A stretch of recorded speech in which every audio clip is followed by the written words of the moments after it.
Boris Johnson foi ameaçado pelo Putin. Isso, pelo menos, é o que o Boris Johnson garante em documentário exibido pela BBC. A Alemanha garante um repasse de verbas de R$1 bilhão ao Brasil. Vamos entender, claro, quais são os interesses aí que estão envolvidos. Inclusive, a Alemanha também, a partir do Olaf Scholz, garantiu que não vai deixar acontecer uma terceira guerra mundial. A Alemanha vai garantir que isso não aconteça. E, inclusive, garantiu que não haverá tropas, muito menos caças, para o território ucraniano. A mídia americana e algumas fontes também ouvidas do próprio Pentágono garantem que é Israel que está por trás dos ataques que aconteceram em território iraniano. Por que será? E para finalizar o nosso vídeo, falar um pouquinho também sobre Erdogan. Erdogan deu declarações polêmicas, anunciando que os Estados Unidos vão pagar por uma atitude que eles tomaram, vamos entender qual, e que o Putin tem hoje uma relação de muita proximidade e honestidade com Erdogan, lembrando que Erdogan está em ano eleitoral na Turquia, tá? Isso é um ponto importante, e também garante que pode deixar a Suécia de fora e aprovar a entrada da Finlândia, que os suecos eles vão se surpreender. Se vocês querem entender um pouco mais sobre esses assuntos, e muito mais também sobre geografia, geopolítica, atualidades, política, polêmicas, enfim, tudo para você se manter sempre bem atualizado, já se inscreve no canal, deixa seu like, compartilha esse vídeo, que eu, professor Ricardo, conto muito com a sua ajuda. Belezinha? Pessoal, me segue lá no Instagram, @prof_Ricardo Marcílio. E claro, se você quiser contribuir financeiramente aqui para sustentar esse projeto, sustentar esse canal, e eu continuar produzindo conteúdos diários para vocês, seja membro ou faça uma contribuição via chave Pix, pessoal, sensacional. Ou se você quiser ter acesso ao curso mais completo de Geografia, Geopolítica e Atualidades, para expandir seu conhecimento de mundo, para algum vestibular, para algum concurso, enfim. Pessoal, link na descrição, é o melhor curso, maior custo-benefício, tenho a plena certeza, tá? O curso ele vai ser lançado oficialmente no dia 21, se não me engano, tá, de fevereiro. Por enquanto, preço de pré-lançamento. Tamo junto? 1 ano de acesso por menos de 70 centavos por dia. Link na descrição. Pessoal, então bora lá pro vídeo, ó. Seguinte. A gente sabe, né, que teve ali não vou explicar tudo de novo, existem vários vídeos meus já falando sobre o tema, mas em 2013, 2014, a Rússia partiu para cima da Ucrânia, dominou a Crimeia e pretendia também pegar a região de Donbás. Só que foi assinado os acordos de Minsk, no qual a Rússia garantia que não incentivaria movimentos separatistas nas províncias separatistas a leste, é mentira, incentivou, e que a Ucrânia também daria mais autonomia para aqueles povos. É mentira, a Ucrânia não deu. Ou seja, nenhum dos lados cumpriu o acordo de Minsk. Então a guerra, eu diria para vocês que era uma coisa meio assim, inevitável. Uma hora ia acontecer, o estopim ele ia acontecer, mas a tensão ela ia se acumulando. O Macron tentou, ao longo de todo esse período, negociar mais fortemente com Putin. Não conseguiu. A Angela Merkel até intensificou relações, construindo o gasoduto Nord Stream 2, aumentando a dependência energética frente aos russos. É fato que a Merkel tinha uma boa relação com o Putin. Talvez o governo que sempre foi mais incomodado, principalmente mais próximo ali, né? 2019, 2020, 2021, foi o governo do Reino Unido.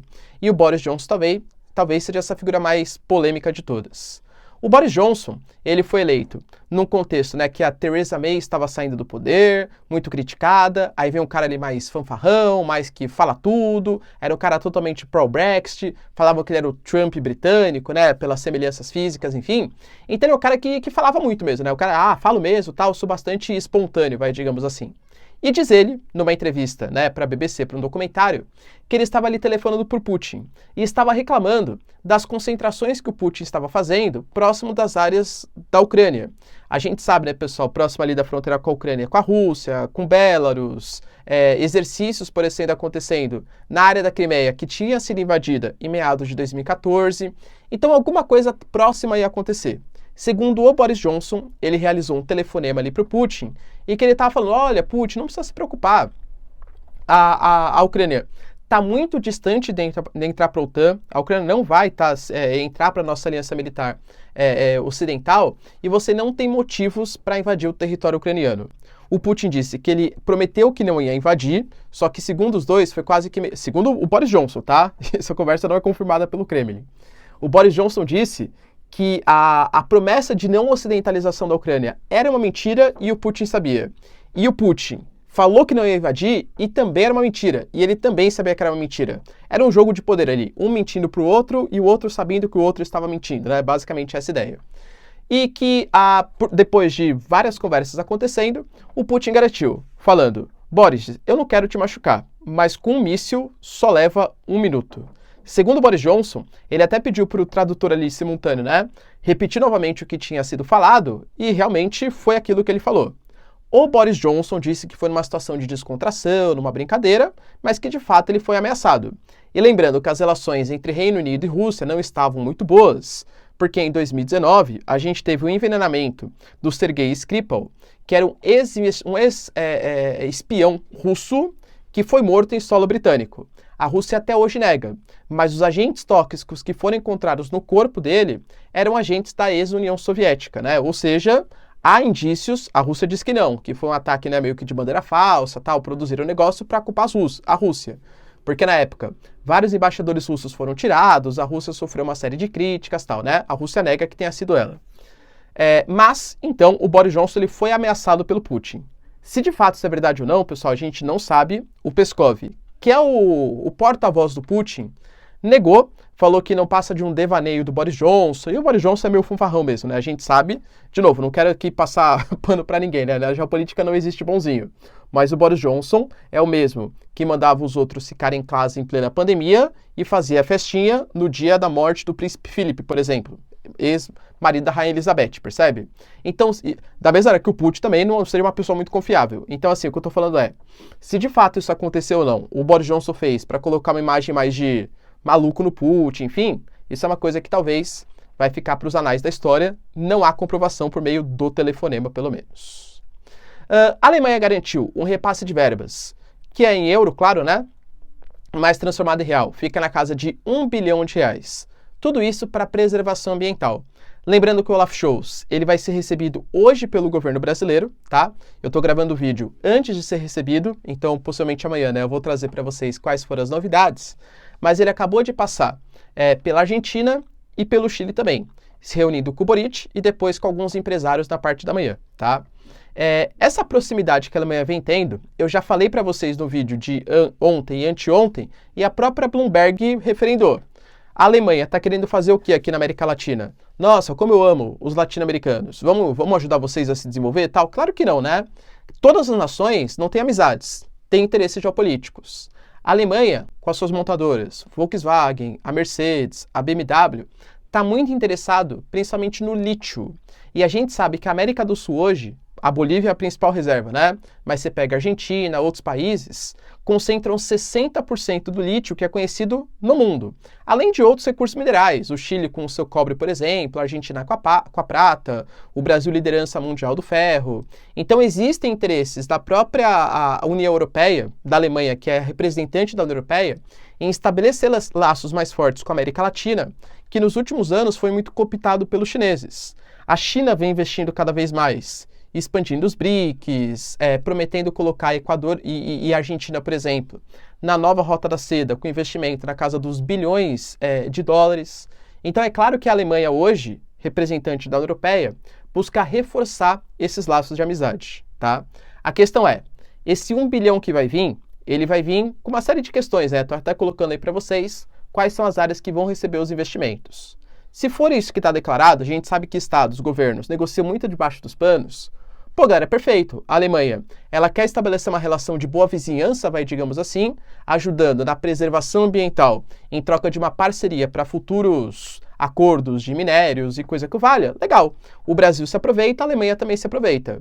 Se não tiver nada debaixo dos panos, acho que está dentro do jogo geopolítico sensacional. É grana para o Brasil vir para preservação ambiental. E a Alemanha também garantiu, em visita ao Chile ainda, que ela vai fazer de tudo para que não aconteça a Terceira Guerra Mundial. E até afastou uma possibilidade que estava sendo cogitada. A gente sabe que a Alemanha relutou muito em enviar o Leopard 2 para os ucranianos e anunciou que vai mandar 14 unidades. Não é, nossa, meu Deus, né? Que beleza. Mas ela enviar e permitir que outros países também enviem, dá uma boa reforçada, porque Estônia, Polônia, por exemplo, não estavam mandando porque precisavam de uma autorização oficial da Alemanha. Mas o Olaf Scholz garantiu que a questão da Ucrânia não é sobre mandar armas. Quem manda mais armas, não é uma competição por armas. Inclusive garantiu que não há país que tenha ajudado mais os ucranianos do que os alemães. Não sei de onde ele tirou essa informação, mas foi o que ele garantiu, tá?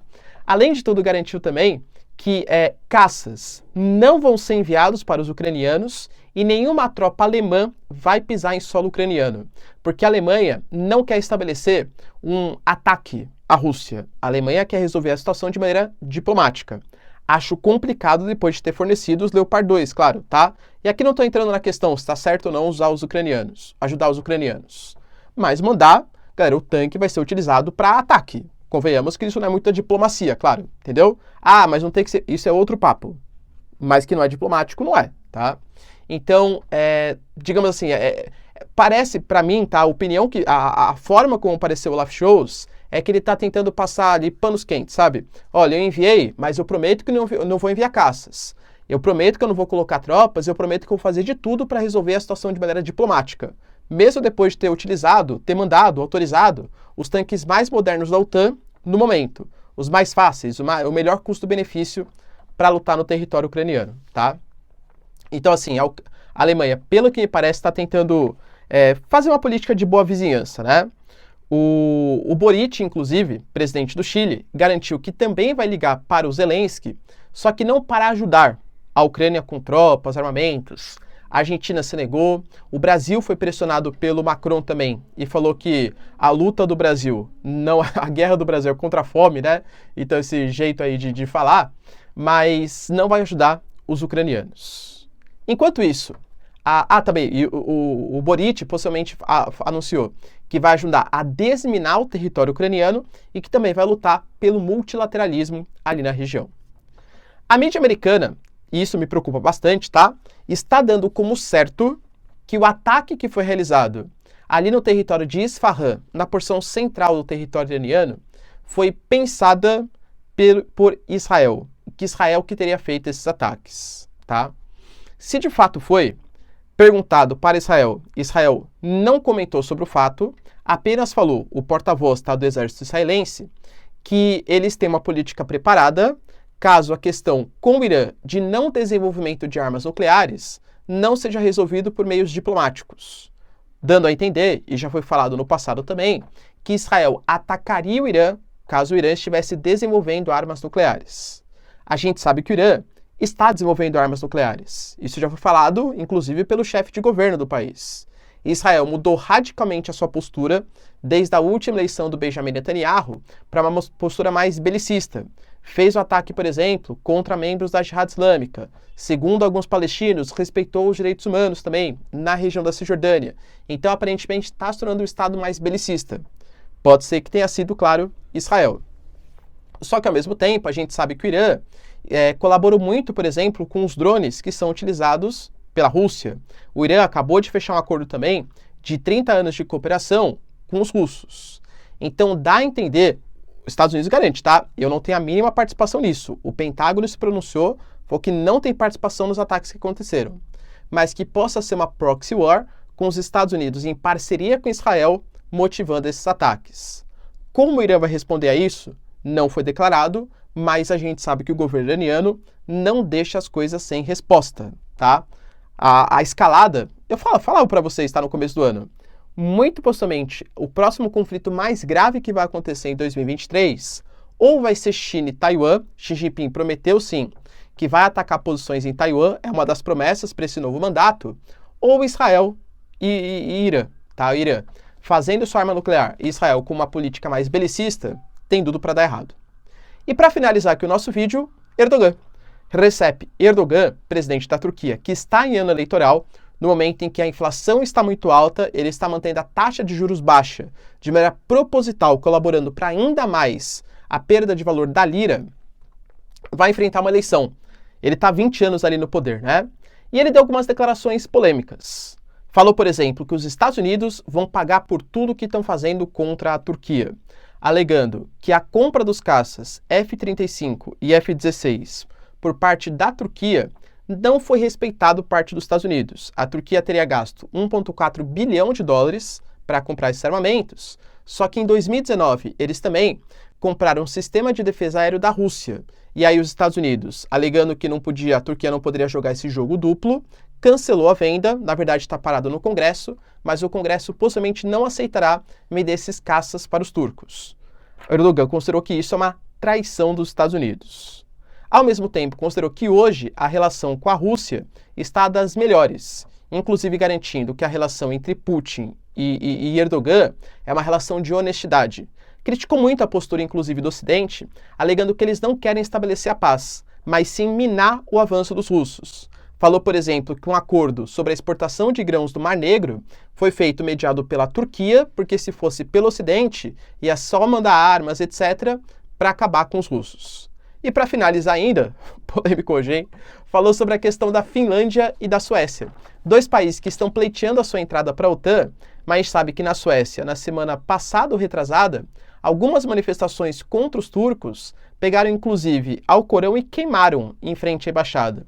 Isso foi amplamente criticado pelo Erdogan, falando que não vai aceitar os suecos na OTAN também por isso. E como provocação anunciou que pode até aceitar a Finlândia, falta a Hungria também aceitar, tá? Mas a Turquia e a Hungria faltam aceitar a Finlândia também para a entrada no bloco. Ou seja, uma provocação à Suécia, aceitando um dos países, mas não aceitando o outro. Erdogan tava com a corda toda, hein, pessoal? Se vocês curtiram o vídeo, então, já deixa seu like e se inscreve no canal. Tamo junto, beijos, abraços e tchau, tchau.